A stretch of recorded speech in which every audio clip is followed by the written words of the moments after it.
welcome to Restoring the Soul, a podcast dedicated to helping you close the gap between what you believe and what you actually experience.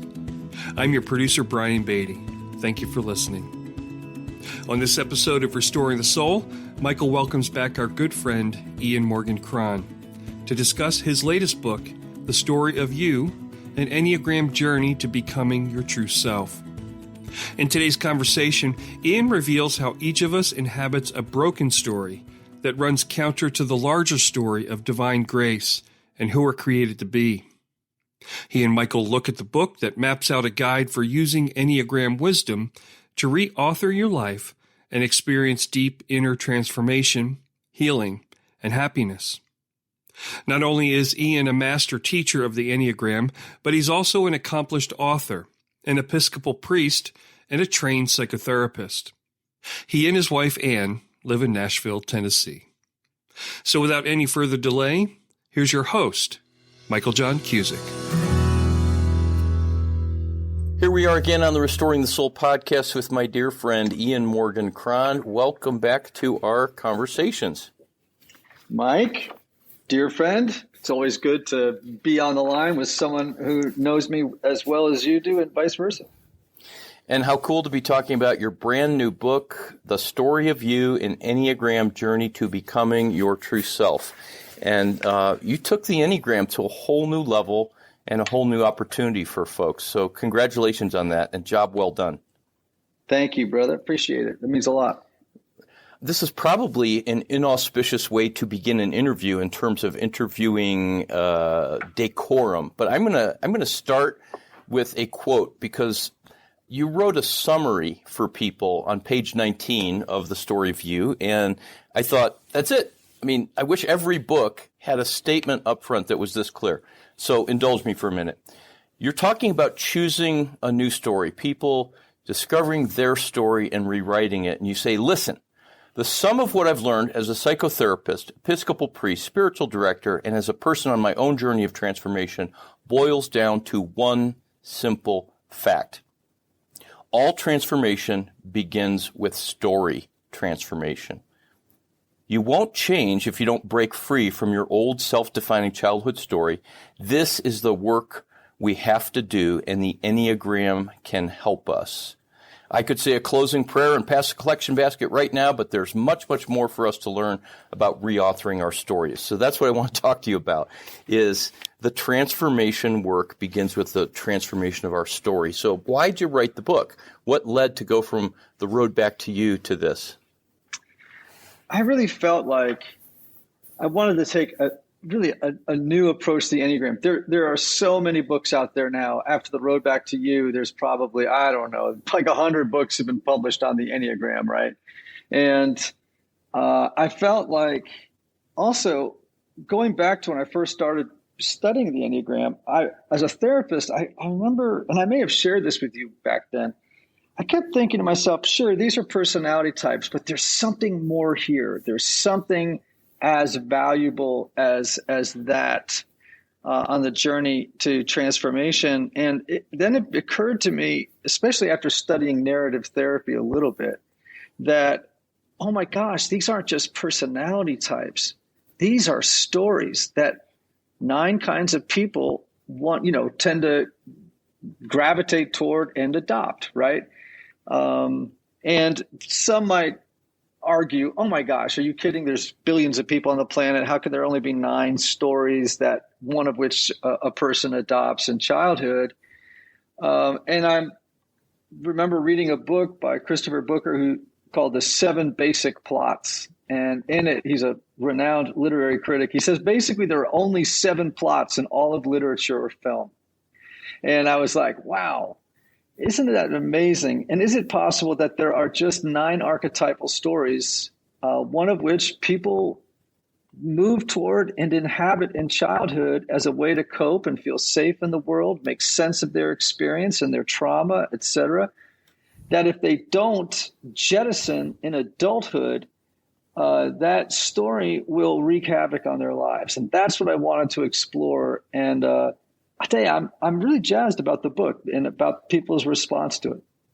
I'm jazzed about it too, because in our work, And I'm specifically a psychotherapist where I sit down with people mostly for my full-time work, but you're trained as a psychotherapist.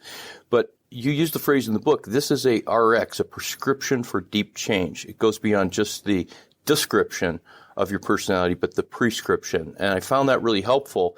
And I think this is your most helpful book yet. Your other books are beautiful, a novel, a memoir, but this is so concrete that I believe, and I'm not just, using hyperbole because you're my friend, I believe that a person that I'm working with for 2 weeks in depth could crack this book open and get significant help, because the Enneagram description part of the story they're living in just gives you this immediate clarity.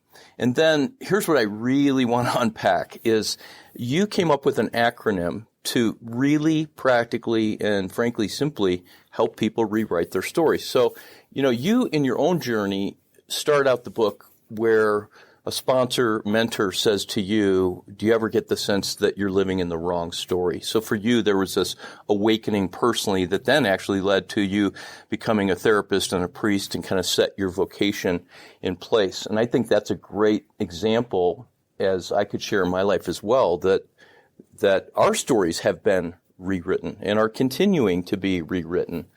I think another big thing that struck me is you really convey to people you can change. You can rewrite your story, because I see people all the time going to counseling and getting a little bit of insight, but going, I'm not that different.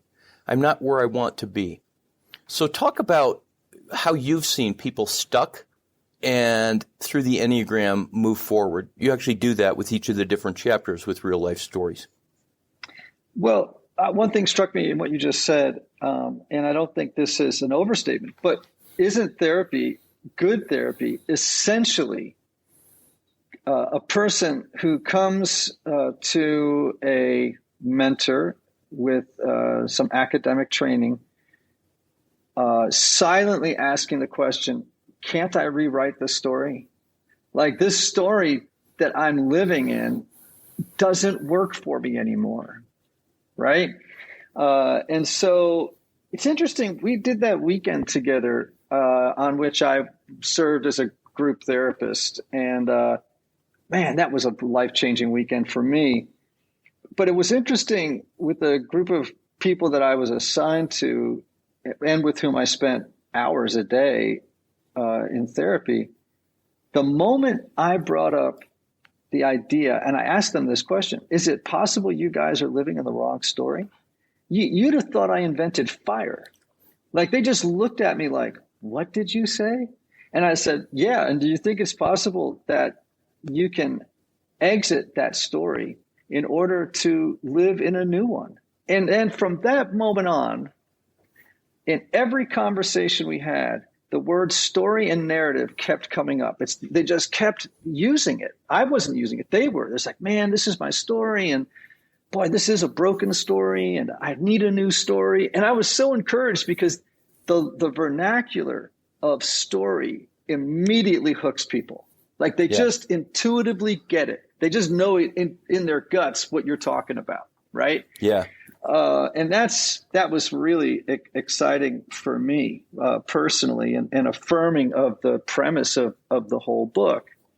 So I do lay out this sort of 4-stage practical process through which people can begin the journey of rewriting their story. And it's an acronym, right? Just for the sake of simplicity. It's SOAR, S-O-A-R. The first stage is seeing the story. The second is owning the story. A is awakening, and R is rewriting the story.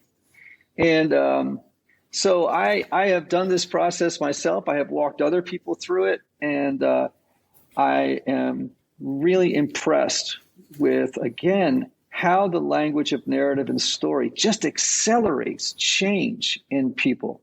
And of course, for example, I can see how I, as a 4 on the Enneagram, that is the story. The 4 story is the story that I lived in for years.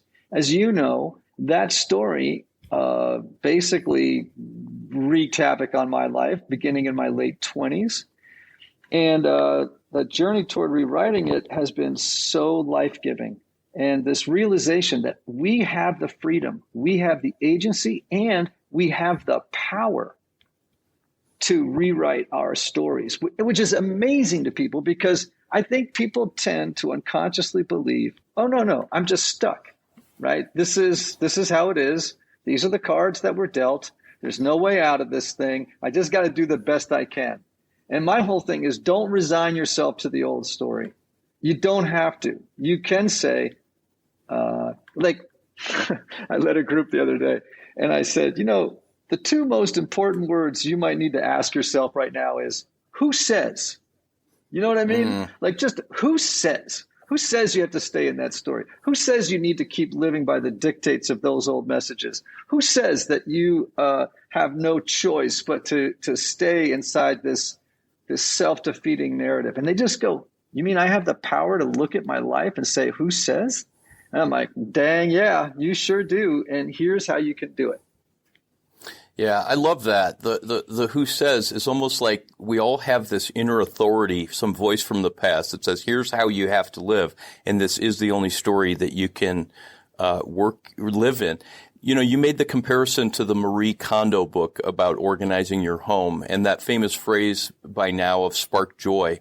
If something doesn't spark joy in your home, in your life, get rid of it, give it to Goodwill, throw it out. And so often I catch myself, and we've had conversations about this, like, where's the joy in my life right now? Okay, I'm pursuing a goal, and at my late 50s, that's often very different, and I do it differently than I did when I was younger, but still I find myself going, not a lot of joy here. What's the narrative? What's the story that's drawing me right now? And so I would say to people, whether you are in your 20s or whether you're in your 60s or 70s or beyond, that this book has the power to help you make the shifts and ultimately to find joy, right? Because that's what it's all about.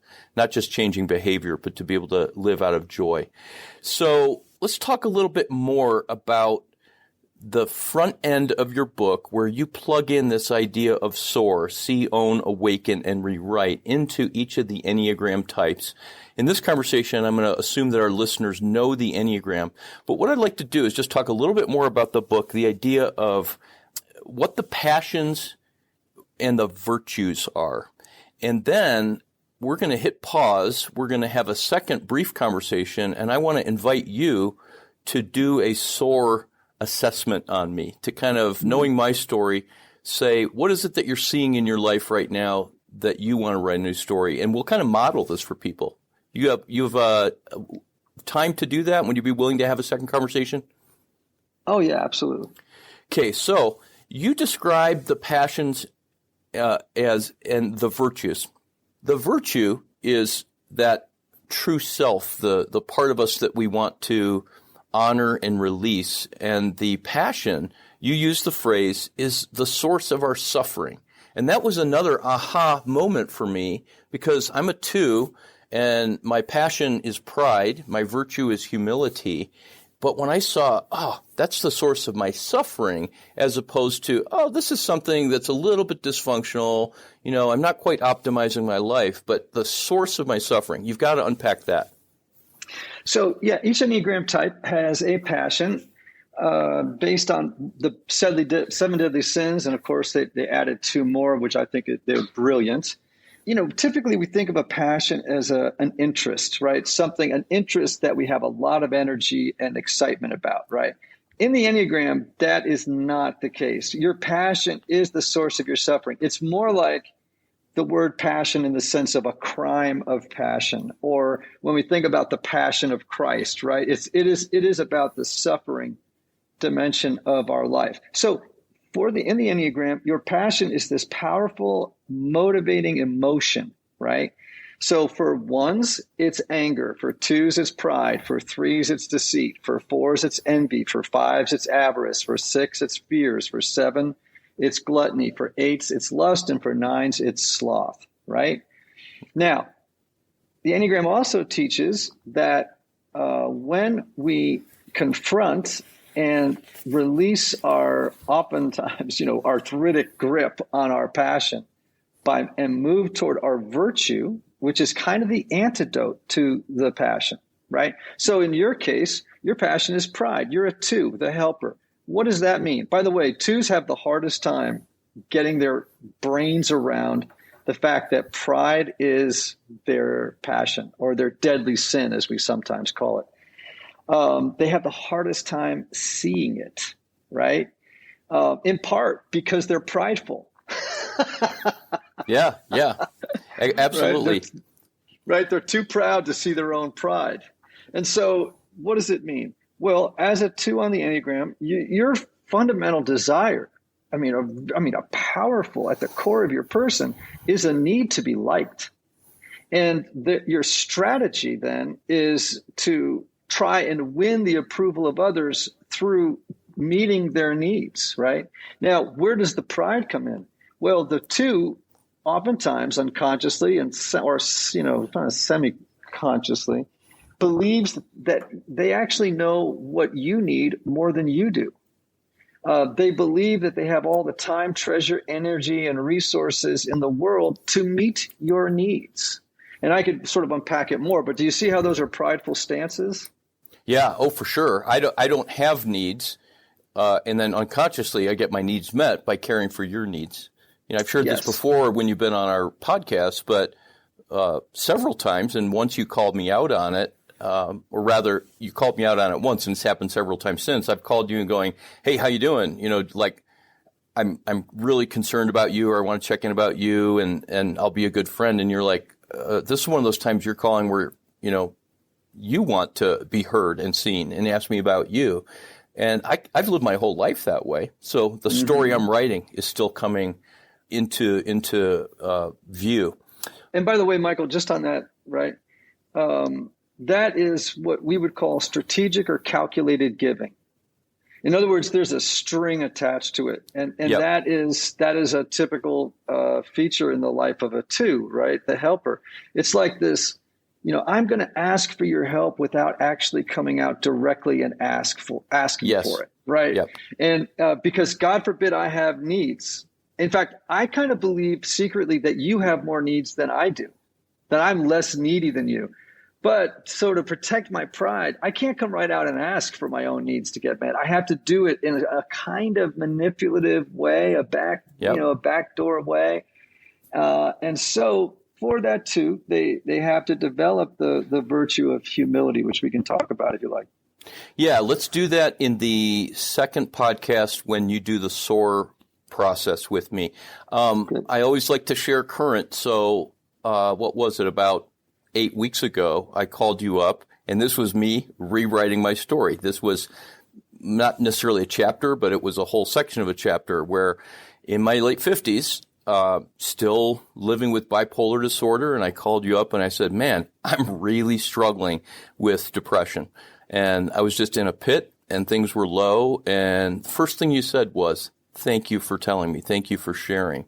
And for me, 10 years ago, I would have called you up and I would have listened to you and asked, interesting questions for 20 minutes.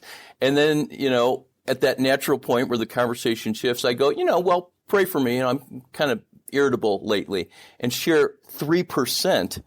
And it felt so freeing, and I felt so loved by you. And I don't know why I've not done that in the past, except for somebody said, right? Who says I have to live that way? And it's just so freeing and so joyful. And I've enjoyed our friendship more as I've started living in that way. So rewriting your story really is about deepening relationships, lightening our load, letting go of the burdens that we've carried, and moving more and more into the fullness of who we are. Again, no hyperbole, but the story of you, your new book, An Enneagram Journey to Becoming Your True Self, is something that is going to help people move forward in their life into this new place. So thanks for this conversation, and listeners can pick this back up in part 2. So thank you for listening to another episode of Restoring the Soul. We want you to know that Restoring the Soul is so much more than a podcast. What we're all about is helping couples and individuals get unstuck. You know how some people go to counseling or marriage therapy for months or even years and never really get anywhere? Our intensive programs help clients get unstuck in as little as 2 weeks. To learn more, visit restoringthesoul.com. That's restoringthesoul.com.